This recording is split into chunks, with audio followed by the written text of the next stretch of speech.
Auzubillahi samil alim minasyaitanir rajim. Bismillahirrahmanirrahim. InsyaAllah kita mula dengan Ummul Quran Al-Fatihah. Auzubillahi samil alim minasyaitanir rajim. Bismillahirrahmanirrahim.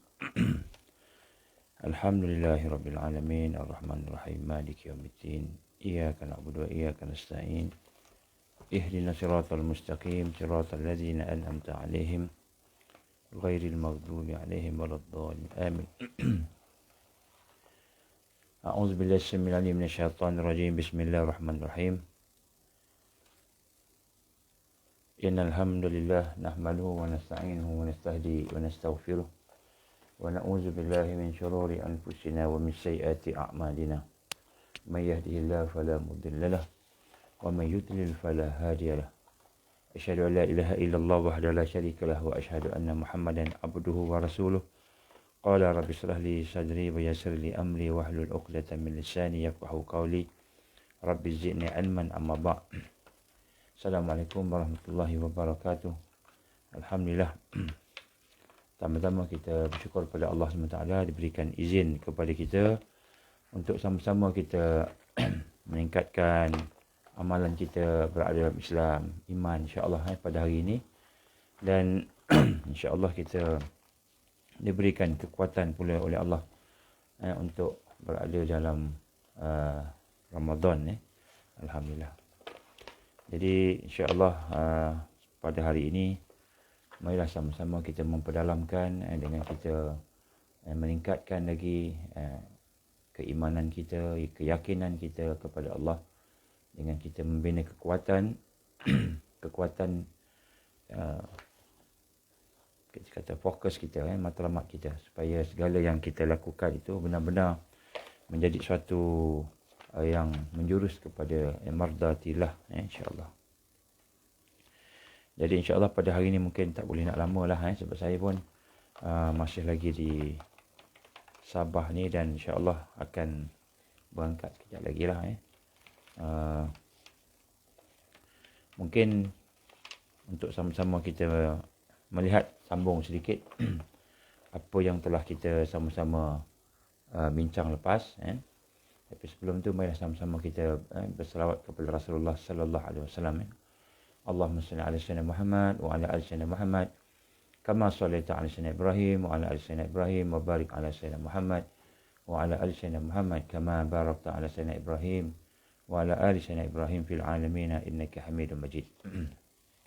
Kita akan sambung apa yang kita buat beberapa hari yang lepas, berkenaan dengan puasa. Bagaimana hakikat puasa boleh melahirkan kekuatan himmah aliyah dan juga kekuatan iradah qawiyah. Kita dah bincang yang lepas, ataupun iradah himmah azimah, insya-Allah. Dan kita telah membincangkan pada masa itu berkenaan dengan bahawa puasa itu adalah merupakan ibadah sirri, ibadah sirri iaitu ibadah rahsia yang tersembunyi. Jadi kita ingin sebenarnya meningkatkan satu perasaan daripada dalam hati kita bahawa sesungguhnya bila kita puasa tu, walaupun kita fizikal, kita nampak yang fizikal, tapi hakikat puasa ini ialah sejauh mana ibadah yang dalam, sir, apa yang ada di dalam kita. Kalau yang ada di dalam kita itu adalah merupakan perkara yang bersangkut paut dengan niat kita, kerana apa, dorongan kita kerana apa, kita buat tu kerana apa. Jadi inilah perkara yang akan membina iradah qawiyah yang kita dah bincangkan yang lepas. Dan dalam perbincangan kita yang lepas, kita telah pun bersama-sama menyatakan bagaimana iradah qawiyah itu adalah merupakan keterikatan kita, daya untuk kita survive. Kita nak survive, satu perasaan, satu kekuatan untuk kita nak berjaya dalam dunia ni sebagai manusia yang beribadah kepada Allah.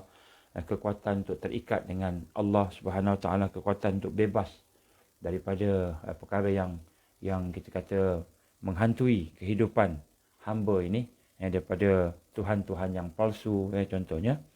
Maka kita insya-Allah pada hari ini kita akan tengok macam mana proses tu boleh berlaku insya-Allah.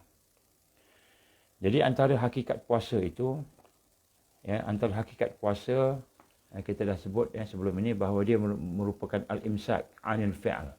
Kita meninggalkan, menahankan diri kita daripada perbuatan-perbuatan yang boleh membatalkan puasa secara syariatnya, tetapi perbuatan yang boleh menjauhkan kita daripada Allah secara hakikatnya. Jadi maknanya hakikatnya kita melakukan sesuatu dalam hati kita ni, kita nak ada satu perasaan bahawa apa saja yang kita lakukan itu adalah perkara yang tidak mahu kita menjauhkan diri daripada Allah. Maka sesungguhnya hakikat puasa seperti yang kita sebutkan itu, iaitu meninggalkan muftirat. Muftirat iaitu perkara-perkara yang merosakkan kita, perkara-perkara yang menyebabkan kita mengikut syahwat, nafsu, sebagainya yang membatalkan puasa itu ialah kerana Allah. Kerana Allah. Jadi bila kita buat sesuatu kerana Allah, ini puasa tu, maka inilah yang akan meninggalkan kesan. Jadi kalau kita sentiasa perbaharui kita punya hati kita supaya kita buat tu kerana Allah. Ini kerana Allah, ini kerana Allah, ini kerana Allah. Ini kerana Allah SWT. Maka dia akan meninggalkan satu kesan yang kuat. Apakah kesan itu? Akan lahirlah disebut ma'bud. Ma'bud ni mana? Iaitu kita mengabdikan diri kepada Allah. Dengan kita memelihara hifzil, jawarih, zahirah, wal quwwah, batinah. Jadi, apabila kita menghidupkan dalam hati kita satu perasaan, sebab puasa ni orang tak nampak, ibadah sirri. Hakikatnya, kita tak makan, orang tak nampak. Kita tak minum, orang tak nampak. Tapi Allah tahu, Allah mengetahui. Jadi, bila kita merasai hakikat ibadah sirri itu, maka macam mana kita kata ibadah sirri, kita buat kerana Allah. Kita buat kerana Allah. Bukan kerana nak sihat. Bukan kerana kita buat tu kerana takut, malu pada orang. Tapi kerana Allah betul-betul. Maka dia akan melahirkan ma'bud. Ma'bud namanya pengabdian kepada Allah. Barulah dia menjadi pengabdian kepada Allah. Dan pengabdian kepada Allah ini, dia akan menghasilkan satu daya untuk mengawal kita daripada perkara yang luaran dan dalaman. Hifzil jawarih zahirah, perkara yang sangkut paut dengan anggota badan yang luaran, dan juga wal quwwal batinah, dan kekuatan kebatinan, kekuatan hati. Jadi puasa juga dapat menjaga diri daripada campur aduk dengan anasir-anasir yang merosakkan, fasidah, iaitu al-mawadjil fasidah, anasir-anasir yang boleh merosakkan kita. Jadi puasa ini sebenarnya dia akan menghalang kita, mengelakkan kita, menjauhkan kita daripada mencampur adukkan antara perkara yang merosakkan. Jadi puasa ni dia special lah, sebab kalau sembahyang maknanya kita buat sesuatu. Kalau haji kita buat sesuatu. Maknanya sembahyang kita berdiri, kita takbir, kita buat sesuatu. Haji kita pergi ke Mekah, pergi ke Madinah contohnya, pergi ke sana. Tawaf. Dan semua ibadah buat. Semua ibadah berbuat sesuatu. Tapi puasa meninggalkan sesuatu. Meninggalkan sesuatu. Kita tak makan. Puasa kita tak minum. Puasa kita tak melihat yang haram. Kita tidak mendengar benda yang haram. Kita tidak bercakap yang haram. Kita menjaga hati kita daripada dendam. Menjaga. Kita menghilangkan dendam. Menghilangkan kita kata maksiat-maksiat dalam hati kita. Maka puasa ini adalah merupakan suatu yang akan menjaga kita daripada campur aduk. Campur aduk daripada anasir-anasir yang merosakkan, yang fasad. Di mana sekiranya anasir-anasir jahat itu masuk ke dalam jiwa kita, ia akan merosakkan jiwa manusia itu sendiri. Jadi puasa ini sebenarnya untuk nak membuang apa yang ada dalam hati kita. Jadi hari ini, kalau kita ada dendam, ada hasad, ada kelemahan, ada kekurangan, maka kita nak buang. Buang tu puasa. Jadi puasa ni dia special. Jadi akhirnya kita akan bebas. Kita akan bebas daripada anasir-anasir yang fasidah. Fasidah ni yang merosakkan. Maka sebab itulah kita kena habis-habisan. Habis-habisan. Dalam bulan Ramadan ni kita dah masuk fasa kedua ni, kita kena habis-habisan. Apa kelemahan diri kita? Apa kelemahan diri kita? Apa keaiban-keaiban kita di sisi Allah? Apa perkara-perkara yang boleh menyebabkan kita rugi di dunia, rugi di akhirat? Maka kita kena habis-habisan teliti satu-satu perkara yang ada dalam hati kita ni, perkara yang ada dalam hati kita ni yang merosakkan tadi, kita buang satu-satu. Barulah puasa itu akan menjadi satu proses untuk kita hifzil jawarih, kita memelihara anggota-anggota yang jawar, yang anggota luar zahirah tadi, dan juga membina kekuatan quwwatul ataupun quwwah batinah. Kemudian puasa ini hakikatnya di sisi Allah SWT, puasa juga akan menjaga yahfaz 'alal qalb wal jawarih. Dia akan menjaga jiwa dan anggota yang lain dan dengan cara yang sihat, dengan cara yang sihat. Jadi puasa saja, puasa juga apabila kita telah mula mengikis, membuang perkara yang merosakkan tadi di hati kita, di zahir kita, kita buang dua-dua, maka pada masa itu kita akan menjadi sihat. Sebab itu puasa, pada Nabi gambarkan, sumu tasihu. Rasulullah SAW. Puasalah, kamu akan sihat. Jadi sihat ni bukan kita, tujuan kita puasa nak sihat kerana sihat. Tak. Proses puasa itu menyihatkan kita. Proses puasa itu menyihatkan kita. Bukan kita puasa kerana nak fit, puasa kerana nak diet. Tapi proses puasa mendietkan kita. Proses puasa menyihatkan kita. Itu sumu tasihu. Kamu puasa, kamu akan sihat. Ini hadis Rasul sallallahu alaihi wasallam. Jadi macam mana kita boleh sihat? Macam mana kita boleh kuat? Sihat zahirah. Daripada luaran, kita sihat. Kita tak makan benda-benda yang merosakkan. Kita tak makan benda-benda yang syubhat. Kita makan yang halal dan thayyibah. Kita makan pun berpada-pada. Tak makan yang merosakkan diri kita. Kita sihat zahirah. Kita buang perkara-perkara yang merosakkan hati kita. Kita punya hasad, dengki. Kita punya perasaan-perasaan buruk sangka dengan Allah, perasaan-perasaan kita yang sering melalaikan kita.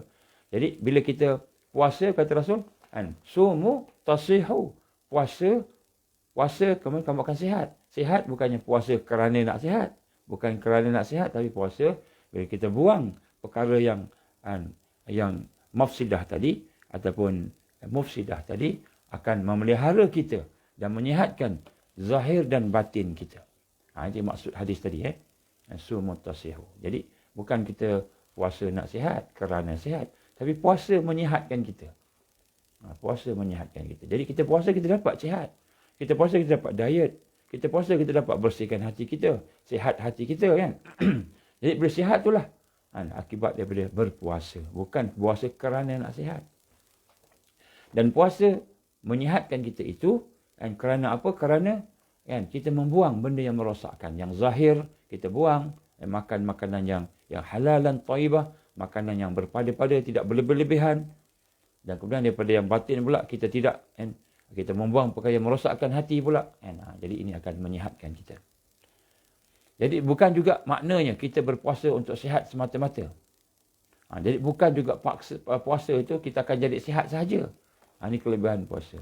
Bila kita meninggalkan perkara yang merosakkan hidup kita tadi, bukan saja puasa itu akan menjadikan kita sihat, malahan fadilah puasa itu akan menjadikan kita ma'bud lillah.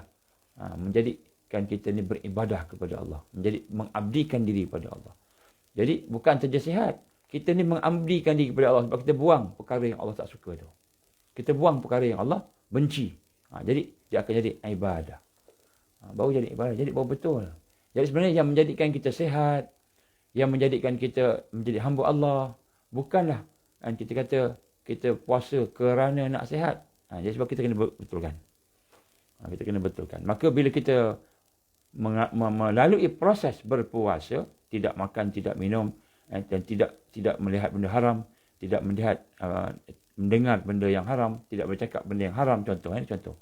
Dan juga hati meninggalkan perkara yang haram tadi, maka bukan saja kita akan sihat zahir dan batin, maka kita sebenarnya ma'bud lillah, kita melatih diri kita untuk mengabdikan diri kepada Allah. Jadi sihat adalah merupakan salah satu perkara yang lahir daripada proses puasa, dan juga orang yang berpuasa itu akan dapat hikmah yang lebih daripada itu. Mereka akan menjadi orang-orang yang melaksanakan Al-Quran dan Sunnah. Jadi barulah puasa jadi ibadah.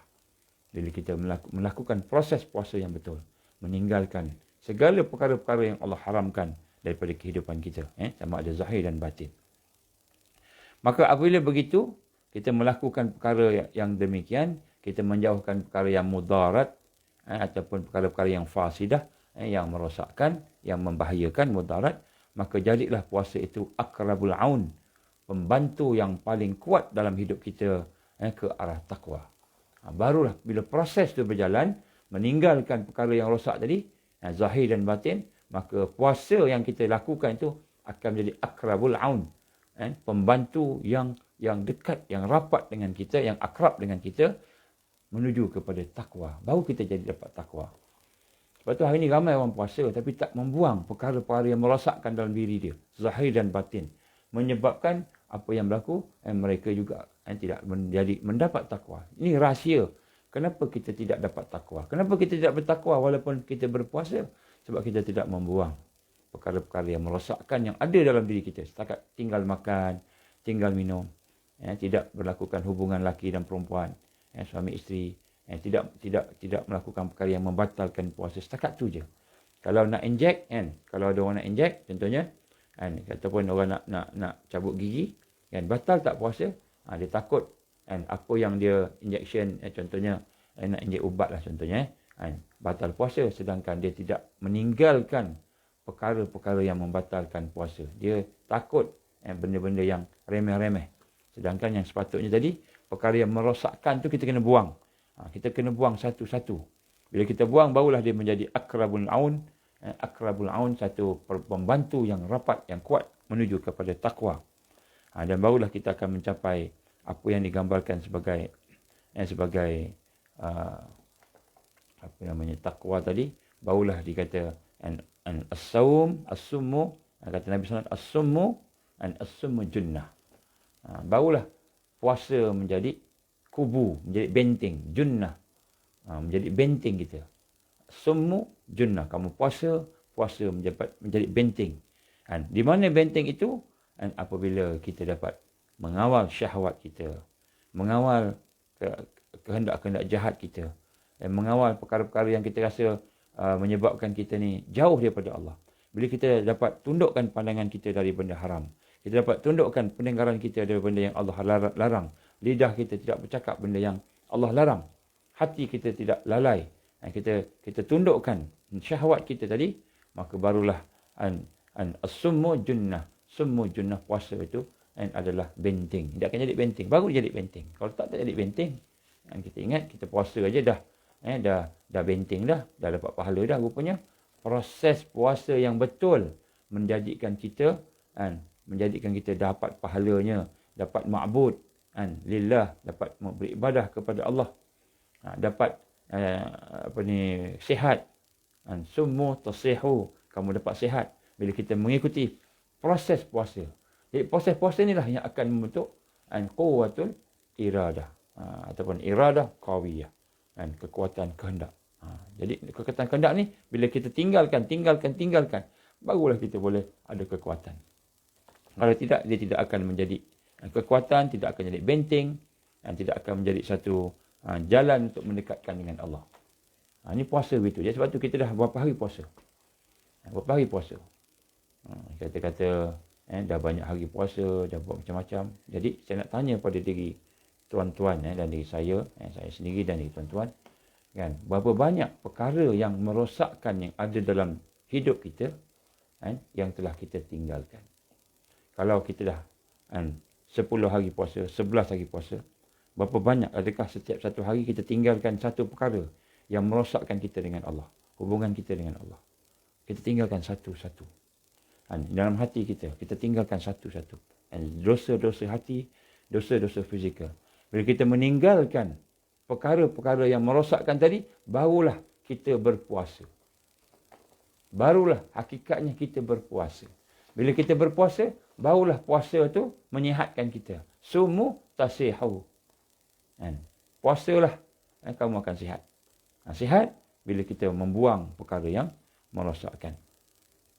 Dan di sinilah barulah kita dapat menjadikan dia sebagai akrabul aun, iaitu penolong yang rapat untuk takwa. Jadi ini kadang-kadang kita salah faham. Masyarakat kita hari ini tidak faham bahawa puasa itu hanya setakat tinggal makan minum ataupun tak buat dosa. Tak, sebenarnya bukan tak buat dosa sahaja. Kan? Oh, ni bulan puasa dia tak buat dosa. Itu perkara yang digambarkan oleh kita hari ini, bahawa bila berpuasa itu maknanya kita nak kena nak kena tinggalkan dosa, tak buat ni tak. Tapi sebenarnya meninggalkan dosa tu bukan maknanya kita tak buat, tapi kita tinggal terus. Barulah puasa itu akan mendapat maslahah yang besar. Dia akan mendapat satu maslahah yang besar yang akan menjadikan al-uqul as-salimah wal fitr mustaqinah. Subhanallah. Kalau kita lakukan perkara yang kita sebut tadi, maka dia akan membina akal al-uqul salimah. Kan? Iaitu dia akan membina akal yang sihat, akal yang sejahtera, akal akan kuat, akal betul. Dan juga al-fitr al-mustaqinah, iaitu fitrah yang lurus. Fitrah yang lurus. Jadi, apa fitrah ni? Segala yang ada dalam hati kita, segala apa yang ada dalam hati kita dan fikiran kita yang boleh menghubungkan dengan Allah, yang boleh terikat dengan Allah, itu fitrah. Jadi fitrah yang lurus, maknanya kalau kita marah, kita akan marah kerana Allah. Kita tak akan marah kerana diri kita sendiri, kerana manusia. Kita marah kerana Allah. Kerana Allah marah, hati kita marah. Barulah kita sayang kerana Allah. Kita sayang Allah, sayang kerana Allah. Jadi barulah didapat fitr mustaqinah. Barulah kita mendapat fitrah yang lurus. Fitrah yang lurus. Barulah bila kita habis 30 hari berpuasa, maka kita merayakan hari Aidil Fitr. Aidil Fitr, iaitu kita melahirkan fitrah. Fitrah kita yang telah menjadi mustaqinah. Mustaqinah yang lurus. Kalau tidak, fitrah kita tak lurus. Sebab tu hari ini orang menyambut hari raya bersama apa? Bersama maksiat. Masa hari raya lah dia buat maksiat. Masa puasa tak tengok TV, tak tengok maksiat. Hari raya tengok TV satu hari satu malam. Masa puasa jaga mata, jaga telinga, jaga lidah, jaga semua pergaulan. Hari raya tak jaga semua. Semua bercampur aduk. Yang maksiat, yang mungkar. Kenapa? Hakikatnya puasa tidak melahirkan fitrah mustaqinah. Fitr mustaqinah. Fitrah yang lurus. Kenapa fitrah lurus tak lahir? Kerana proses meninggalkan itu tidak berjalan. Meninggalkan itu tidak berjalan. Jadi maknanya kita bukan sahaja meninggalkan benda yang Allah larang, membatalkan puasa secara zahir, kita meninggalkan dosa-dosa. Kelemahan kita, rawasib, jahiliyah, karat-karat jahiliyah, perkara-perkara yang gelap yang ada dalam hati kita yang memutuskan hubungan kita dengan Allah, kita tinggalkan. Dan tinggalkan dengan penuh penyesalan. Yang penuh penyesalan. Barulah dia kata taubat. Baru dia kata taubat. Jadi barulah puasa itu akan ada maslahah. Dia akan ada kepentingan dia, ada kebaikan dia. Oleh itu Allah SWT mensyariatkan siam. Jadi Allah mensyariatkan puasa itu, Allah beri kita, suruh kita, perintah kita berpuasa sebagai rahmatan lahum. Sebagai satu rahmat daripada Allah ke atas kita. Jadi itulah, puasa ditaklifkan kepada kita. Jadi sebenarnya puasa itu adalah merupakan satu yang meninggalkan makan, meninggalkan minum, melepaskan syahwat, daripada terbit matahari dan tenggelamnya terbit matahari, sampailah tenggelamnya matahari maghrib. Kita puasa tinggalkan yang zahir, itu syariat. Yang batin pula, kita meninggalkan perkara yang merosakkan, perkara-perkara yang merosakkan dalam hidup kita dengan Allah, maka itulah dia akan menjadi satu rahmat kepada kita. Baru kita rahmat. Jadi sebab tu apabila kita meninggalkan itu, barulah dia membentuk iradah qawiyah. Iradah qawiyah. Jadi kita baru membentuk satu daya kehendak. Sebab tu kalau kita tak latih diri kita, anak-anak kita, suami, isteri kita untuk meninggalkan benda. Apa yang kita tinggalkan tu? Benda yang kita sayang, tapi Allah tak suka. Allah tak suka kita sayang benda ni. Kita tinggalkan satu-satu. Maka dia akan membentuk satu iradah qawiyah. Jadi kita kena tinggalkan. Kita rasa ni ibadah sirri. Sebab tu puasa dia bermula sebenarnya bukan dari luar. Tapi daripada dalam. Macam mana kita kata puasa bermula dari dalam? Kita bermula dengan niat. Betul? Puasa bermula dengan niat. Kita berniat. Niat tu kat dalam. Yang lafaz tu bukan niat. Niat kat hati kita. Hati kita, lintasan kita nak puasa. Jadi, puasa dia bermula dengan niat. Dia bukan bermula dengan zahir. Kita bukan tinggalkan makan, baru berniat. Tak sah puasa kita. Tinggalkan makan, baru niat. Tak sah puasa kita. Dah tengah hari baru kita teringat. Kita tak makan, tak minum. Aku tak niat semalam. Tidak langsung ada terfikir nak puasa besok. Contoh kan. Tak berniat. Batal puasa. Jadi puasa bermula daripada ibadah qalb. Ibadah dalam. Dan kita niat ni, sebab apa kita niat? Kita puasa kerana Allah. Puasa wajib kerana Allah. Puasa Ramadan. Puasa wajib kerana Allah. Niat tu. Jadi sebab itulah kita lihat. Puasa ni Allah latih kita. Allah latih yang pertama hati kita. Tinggalkan. Kemudian fizikal kita pun tinggalkan. Jadi yang membatalkan puasa ni kita makan. Tidak meninggalkan makan. Itu batal puasa kan. Jadi yang membatalkan puasa batin ialah kita tidak tinggalkan dosa. Kita buat dosa. Maka dari sudut hakikat batiniah tadi, dari sudut hakikat dalaman, kita tidak berpuasa. Tidak berpuasa. Jadi bila kita tidak berpuasa, maka tak jadilah kita punya apa? Kita punya puasa itu mendapat rahmat. Rahmatul lahum. Menjadi rahmat kepada kita. Jadi kita mending tidak melakukan perkara tersebut. Kemudian dalam petunjuk Rasul sallallahu alaihi wasallam, dalam petunjuk Rasul sallam, bahawa puasa itulah akmal had. Akmal had. Dia merupakan satu batasan, satu kesempurnaan dalam hidayah. Akmal ni sempurna. Akmal had akmal petunjuk yang sempurna. Jadi petunjuk yang sempurna. Maknanya apa petunjuk yang sempurna ini? Tidak ada ibadah puasa. Tidak ada ibadah puasa lain yang lebih baik dan sempurna daripada as-siyam fil Islam. Yang pertama sekali, dia adalah merupakan petunjuk yang sempurna. Tidak ada puasa-puasa yang lain selain daripada puasa Islam yang terbaik. Puasa orang agama Buddha ke, agama Hindu ke, dia puasa juga. Dia puasa, tapi dia tak faham konsep ni. Konsep dia tak faham. Jadi akhirnya dia puasa. Tapi sebenarnya puasa tu tidak benar-benar menghidupkan mereka kekuatan pada mereka. Mungkin dia berpuasa jadi kerana syaitan dia, jin dia kan. Contoh. Jadi puasa ini ialah akmal had, iaitu kesempurnaan dalam petunjuk hidayah Allah Subhanahu Wa Taala. Dan puasa itu adalah merupakan suatu yang menyempurnakan ibadah kita. Kita semayang. Kita Allahu Akbar semayang. Tapi kita tak meninggalkan dunia dalam solat kita. Kita tak meninggalkan dunia dalam solat kita. Kita masih berada bersama dunia dalam hati kita. Maka solat kita tak sempurna. Maknanya tak khusyuk. Khusyuk ni apa? Khusyuk ni maknanya kita memutuskan dunia. Memutuskan dunia. Kita terikat dengan Allah. Memutuskan dunia itu khusyuk. Fokus. Kita memutuskan dunia. Kita fokus pada Allah. Kepada solat, kepada merendahkan diri pada Allah, tunduk pada Allah, rasa kerdil.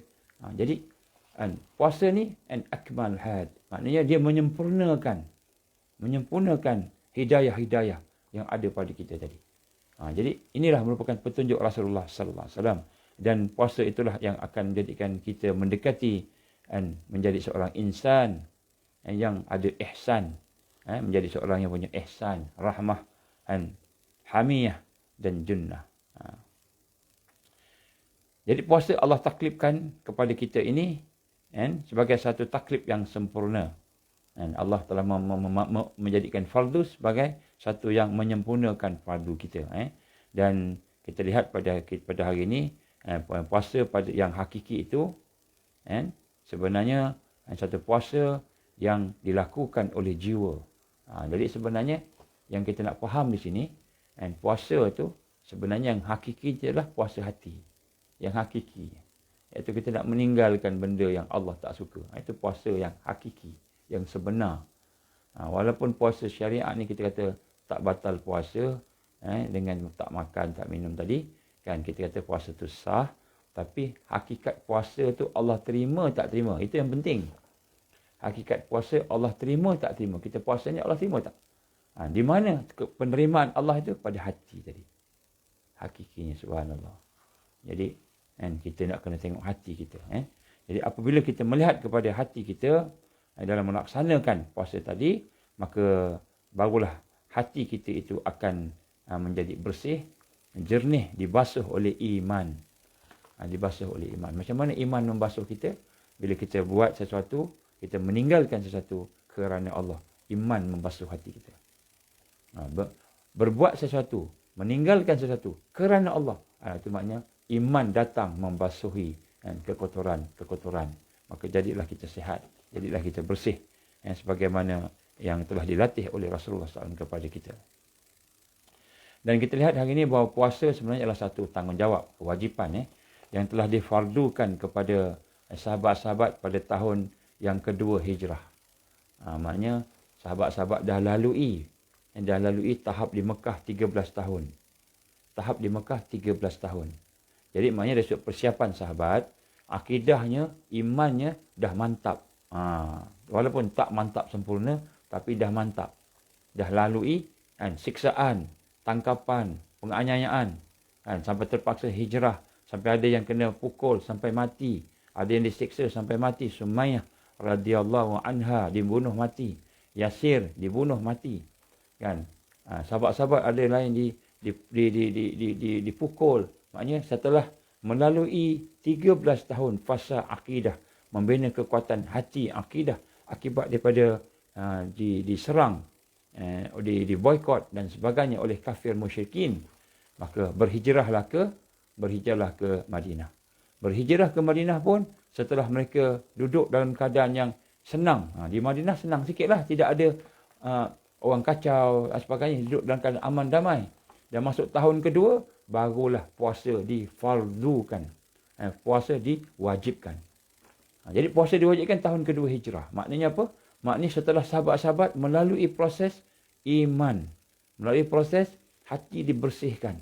Dan kemudian bila tahun pertama, maknanya ketika susah di Mekah 13 tahun, kemudian di Madinah ketika senang, dah boleh makan dengan senang, dah boleh duduk rehat, tidak ada tuan yang nak pukul, nak kejar, tak ada orang yang nak bunuh kita, tak ada orang yang nak tangkap kita. Di Madinah tu, sahabat-sahabat tu maknanya, maka lepas hidup dalam keamanan, aman damai tadi, maka Allah fardukan puasa pada tahun yang kedua hijrah. Maknanya apa? Maka ketika itu jiwa para sahabat sudah diambil alih oleh tauhid, mentauhidkan Allah. Jiwa telah diambil alih oleh iman yang mendalam, al-iman qabla saum ataupun qabla siyam. Jadi al-iman qabla siyam. Iman sebelum puasa. Jadi di proses 13 tahun di Mekah, berhadapi kesusahan, hatinya bertambah bersih, tetap pegang sungguh-sungguh dengan keyakinan tauhid Allah. Pergi ke Mekah, aman damai, okey, boleh makan, boleh minum, boleh bersama-sama berniaga, boleh macam-macam, tidak ada gangguan-gangguan macam mana di Mekah. Melalui setahun, baru Allah fardukan, baru Allah wajibkan puasa. Maknanya apa? Maknanya Allah wajibkan puasa ketika mana jiwanya telah dipenuhi oleh iman. Jiwanya telah diambil alih oleh tauhid kepada Allah. Maknanya hakikat puasa itu persiapannya bukan persiapan tak makan, tak minum. Tapi persiapan hati kita. Persiapan hati itu hakikatnya begitu. Sebab itu puasa ni Allah perintahkan meninggalkan benda yang kita suka. Kita suka tahlufat. Syahwat kita suka. Nak benda-benda yang ini. Kita inginkan, kita hajatkan. Kita disuruh tinggalkan. Jadi ini persiapan. Kita hari ini tidak macam itu. Kita lahir-lahir dah Islam dah. Kita dah Islam lahir-lahir, kecil-kecil, mak kita, ayah kita dah suruh kita puasa. Puasa ni, puasa. Besok puasa. Kita niat ramai-ramai. Puasa sebagainya. Jadi bila kita niat ramai-ramai puasa sebagainya tadi, maka pada ketika itulah kita melihat kita berpuasa sebelum iman. Berpuasa sebelum jiwa kita dikuasai oleh iman. Dikuasai oleh tauhid, mentauhidkan Allah. berubudiah kepada Allah. Sebab tu kita tak faham macam mana puasa tu, hakikat yang sebenar. Kita tak ikut proses. Sahabat-sahabat ikut proses. Sahabat-sahabat ikut proses. Akidah ni mantapkan, tauhid diperdalamkan, baru dia puasa. Dia faham puasa ni sebenarnya meninggalkan kerana Allah. Jadi ini yang kita lihat. Jadi sebab itulah yang kita lihat bahawa ketika ditaklifkan, difardukan puasa pada tahun kedua hijrah itu, jiwa para sahabat sudah diambil alih oleh tauhid kepada Allah. Maka pada ketika itu solat tahun ke berapa? Ke-11 selepas setahun sebelum hijrah solat. Setahun sebelum hijrah. Setahun atau 2 tahun sebelum hijrah. 2 tahun sebelum hijrah. Jadi maknanya setahun sebelum hijrah solat. Solat difardukan Isra Mi'raj tahun yang ke-12 kenabian jadi lepas tu hijrah. Jadi solatnya barulah solat menjadi malakah. Malakah maknanya sedarah daging yang menjadi darah daging. Malakah. Barulah solat tu jadi darah daging dia. Jadi solat ni bukan lagi macam kita baru nak belajar fokus, belajar ikhlas dan sebagainya. Solat menjadi malakah, menjadi darah daging sahabat-sahabat. Dan telah bertafa'ul dan tafa'ul dan telah menjadi sebati dalam kehidupan mereka. Maka setelah solat menjadi malakah, setelah solat menjadi darah daging, dan setelah solat menjadi sebati dengan kehidupan mereka, solat itu, maka barulah diperintahkan asyam. Barulah diperintahkan puasa. Maknanya puasa ni lebih susah daripada solat. Kenapa puasa lebih susah? Sebab puasa ni setiap saat selama berpuasa tu dilatih tinggalkan dosa. Tinggalkan makan minum. Tinggalkan benda yang tahlufat, benda yang disukai oleh jiwa, oleh nafs tadi. Jadi sebab itulah jiwa-jiwa mereka menjadi alifat awamil Quran. Jiwa-jiwa sahabat-sahabat dulu diproses dengan betul tadi, maka jika menjadi satu jiwa yang seronok dan berjinak-jinak dengan perintah Al-Quran. Jadi bila Quran suruh puasa, mereka buat dengan seronok. Kita puasa, nak puasa pula. Nak puasa. Sampai iklan yang ada, semua iklan-iklan sangkut paut dengan buka puasa. Yang popular Yang viral, iklan buka puasa. Orang-orang buka puasa kena tangkap Baik, jadi sebab tu nak sebut kat sini, sahabat-sahabat menjadi seronok dengan Al-Quran. Perintah Al-Quran. Seronok sebab apa? Sebab dia telah menjadi solah, ibadah solah tentunya telah menjadi malakah, menjadi darah daging. Telah bertafa'ul. Tafa'ul ni sebati. Sebati dengan hidup. Maka bila Allah perintahkan berpuasa, sahabat-sahabat boleh melaksanakannya dengan mudah. Dengan mudah. Okey. Jadi apabila selepas daripada puasa, barulah turun ayat-ayat yang lebih besar. Ayat-ayat yang lebih besar, perintah meninggalkan arak contohnya. Mengharamkan arak. Tinggalkan arak. Jadi sedangkan arak dah menjadi ketagihan. Sahabat-sahabat. Dulu masih ada yang minum arak. Malahan arak ni bukan minum gelas kecil-kecil ni, minum besar-besar sampai dengan tengkorak kalau masa jahiliah. Jadi arak ni dah jadi satu ketagihan kepada masyarakat pada masa itu. Tapi susah nak tinggalkan. Jadi puasa datang. Dah biar boleh tinggalkan makan, tinggalkan minum, tinggalkan sekian-sekian, maka tinggalkan dosa, tinggalkan arak, tinggalkan riba. Baru tinggalkan hukum-hukum yang meninggalkan. Nampak? Jadi sebab tu orang yang merokok ni, masa bila dia nak meninggalkan rokok? Masa puasa lah. Puasa dah dilatih untuk tinggalkan rokok. Memang puasa tinggalkan rokok. Siang boleh tak rokok, malam rokok. Kenapa malam rokok? Kerana dia tidak ikut proses. Proses puasa tak berjalan. Proses puasa yang kita sebut awal-awal tu tidak berjalan. Jadi dia tak boleh hilang rokok dia. Kita pun sama. Jangan cakap orang rokok je. Kita pun sama. Kita ada tak kelemahan? Banyak kelemahan. Ada tak dosa? Banyak dosa. Tapi kenapa kita tak tinggalkan dosa kita? Kenapa kita tak tinggalkan maksiat kita? Rasib jahiliah kita. Jahiliah, kekotoran, kegelapan yang alam diri kita ni, kita tak tinggalkan. Sebab kita tak melalui proses puasa yang betul. Tak boleh tinggal lah. Siang boleh tinggal, siang tak tengok apa sebagainya. Malam tengok makan yang lebih-lebih. Contohnya kan. Bulan puasa, kita tidak tengok TV. Habis bulan puasa, tengok movie macam-macam. Contoh kan. Jadi puasa tidak menjadikan kita meninggalkan perkara yang Allah larang tadi. Kenapa? Kerana hati kita tidak betul-betul dikuasai oleh proses iman, proses mentauhidkan Allah. Sebab tu puasa tidak menjadi satu kekuatan pada umat pada hari ini. Mereka tidak memahami akan peristiwa ini. Sebab itulah peristiwa hijrah yang berlaku setelah sahabat-sahabat diproses imannya 13 tahun. Kemudian setahun pula diproses dengan iman dalam keadaan tenang, aman, damai, dalam keadaan peace. Macam kita kat Malaysia ni tak ada apa-apa, huru-hara. Allah perintahkan, tinggalkan pula makanan kamu, minuman kamu, tinggalkan pula hubungan suami isteri, tinggalkan benda yang membatalkan puasa, tinggalkan dosa kamu, tinggalkan segalanya. Maka mereka menerima perintah-perintah seterusnya, tinggalkan arak, tinggalkan perkara-perkara yang merosakkan kehidupan kita semua. Mereka melakukan dengan sepenuh jiwa, sepenuh tenang. Kerana apa? Kerana mereka faham akan hakikat proses meninggalkan segala perkara yang merosakkan adalah kerana Allah. Sebab tu kita kena ikut. Ini baru dia panggil silibus madrasah tarbiyah. Rasulullah SAW dalam bulan Ramadan. Dalam bulan Ramadan. Jadi sebab itu bukan hanya setakat. Jadi puasa ni ataupun bulan Ramadan ini, apakah perkara yang paling penting dalam bulan Ramadan ni?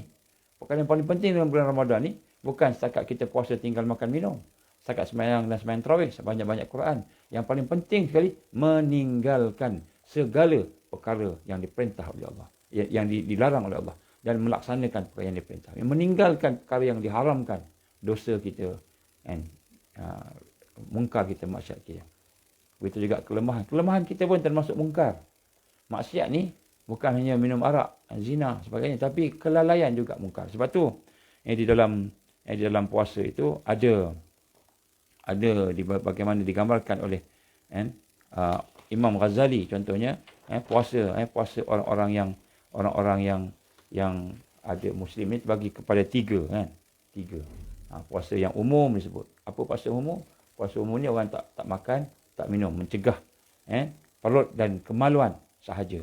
Tidak melakukan hubungan dengan suami isteri. Itu puasa orang umum, tidak makan, tidak minum.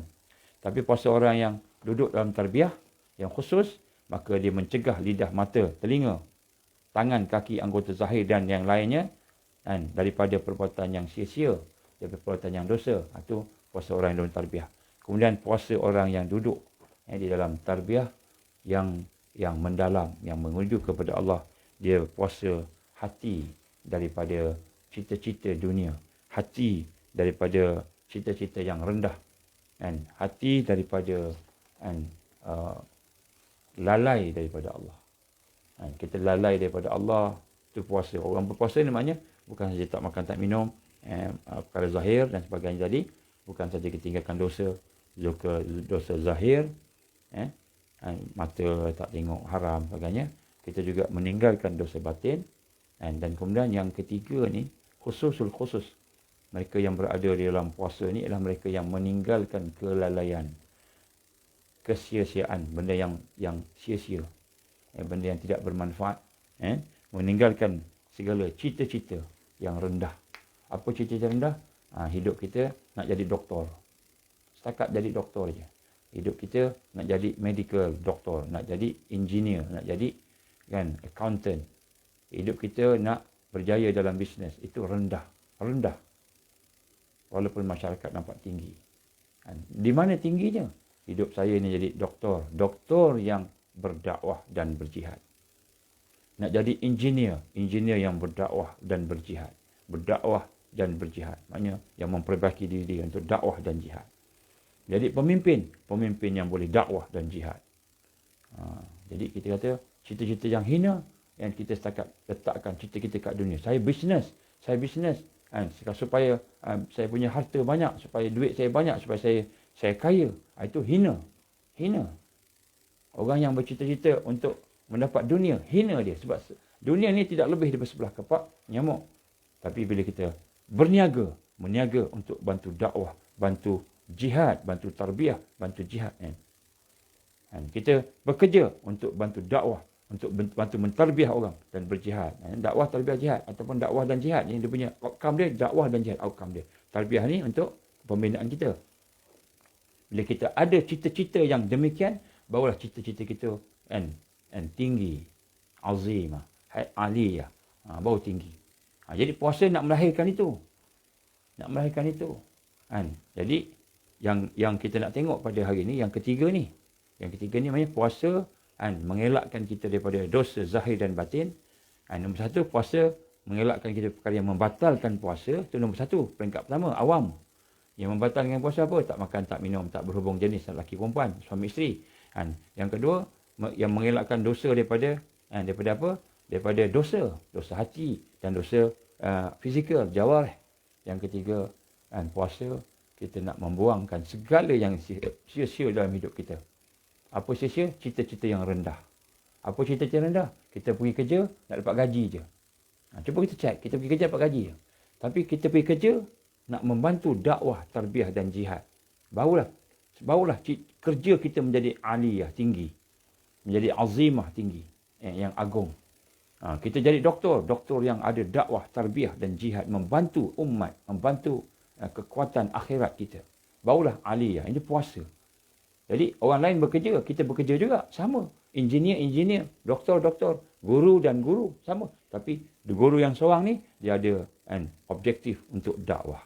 Objektif untuk melaksanakan tarbiyah, mendidik umat dan berjihad, meninggikan kalimah Allah. Berjihad, meninggikan agama Allah. Barulah dia menjadi cita-cita, pekerjaan kita tu menjadi aliyah, tinggi. Barulah menjadi himmah azimah, cita-cita yang agung. Himmah aliyah, cita-cita yang tinggi. Satu daya yang tinggi. Itu puasa dia menyebabkan melahirkan manusia yang macam tu. Bukan setakat manusia biasa. Jadi kita tengoklah, cuba kita cek balik. Kalau kita lihat suri rumah. Apa cita-cita? Saya bukan kerja. Bukan jadi engineer, jadi apa, suri rumah je. Ramai ni suri rumah. Daripada tengok sinetron, tengok Ustaz Nazman. Contoh kan. Kalau tengok sinetron, duha-duha ni. Tengok Ustaz Nazman. Alhamdulillah. Baik. Nak sebut sini. Apa cita-cita? Sebab seorang suri rumah. Supaya menjadi aliyah, menjadi azimah, menjadi tinggi, menjadi agung. Dia nak menjadikan rumah tangganya sebagai baitul dakwah, baitul tarbiyah, baitul jihad. Maknanya menjadikan rumah tangga tu yang dia urus di rumah tadi, yang suaminya pergi keluar, suaminya memimpin, dia yang mengurus. Dia menjadi Perdana Menteri, suami jadi sultan, dia jadi Perdana Menteri kan. Contoh dia mengurus rumah. Maka dia menjadikan rumah sebagai baitul dakwah, rumah dakwah. Baitul tarbiyah, rumah tarbiyah. Baitul jihad, rumah jihad. Melahirkan mujahid. Jadi anak-anak dia ni melahirkan orang-orang yang berkualiti seperti Imam Ghazali, seperti Syekh Abdul Qadir Jailani, seperti kalau kita tengok ulama-ulama salaf, Imam Syafi'i, Imam Ahmad, Ibn Hanbal, Imam Malik, melahirkan para pemimpin dan alim, orang-orang yang ulama. Jadi tengok anak-anak tu, jangan tengok anak-anak sebagai cukuplah dia buat SPM, cukuplah dia buat masuk universiti, cukuplah kita syukurlah masuk universiti, tapi rosak pergaulannya, rosak ibadah, rosak.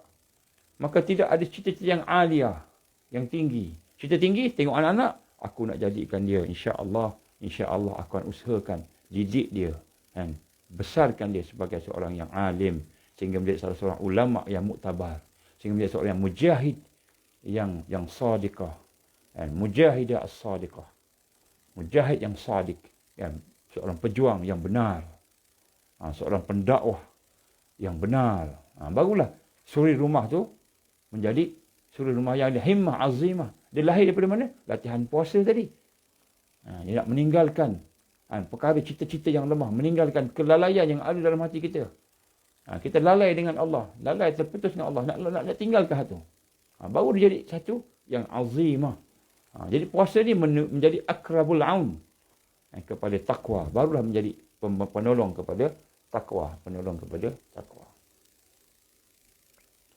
Jadi ini perkara yang penting, tuan-tuan rahmati Allah Subhanahu wa taala. Mudah-mudahan apa yang saya cuba sampaikan pada hari ini diberkati Allah, iaitu kita dapat amalkan. Sebab yang penting ilmu untuk amal. Jadi walaupun kadang-kadang perkara yang kita kata ni kita dah tahu, tapi kita fikir balik-balik, banyak kita tak boleh buat. Banyak kita tak tahu. Sebab maksud tak tahu ni tak boleh buat. Kita tak komplit, tak sempurna. Hidayah, ilmu yang Allah beri tak sempurna. Tak sempurna. Iaitu insya-Allah mudah-mudahan Allah ampunkan dosa kita, kelemahan kita insya-Allah tuan-tuan. Mudah-mudahan Allah masukkan kita dalam golongan orang-orang yang berjuang. Bukan hanya sekadar kita berjuang perut kita cari makan, berjuangkan untuk harta kita di dunia ni, tapi dapat menggunakan untuk akhirat insya-Allah. Jadi sebab itulah tuan-tuan, ambil peluang bulan Ramadan, infak bulan Ramadan, ambil peluang. Apakah amalan yang terbaik dalam bulan Ramadan yang akan ganjaran yang besar? Amalan terbaik yang berjalan besar bukan kita buat amalan seorang-seorang, kita tolong orang, bagi orang buka puasa. Itu antara amalan besar lah dalam bulan Ramadan, bagi orang buka puasa. Tapi itu nombor 2, nombor 3 dan nombor 4 Nombor 1, tinggalkan yang sia-sia, tinggalkan yang hina, yang rendah dalam hidup kita. Tinggalkan kelalaian. Jadi tinggalkan yang hina ni dosa kita, matlamat dunia sebagainya. Tinggalkan kelalaian, jangan kita terputus dengan Allah. Jadi itulah mudah-mudahan insya-Allah. Aku liqauli hadza astaghfirullahalazim li wa lakum.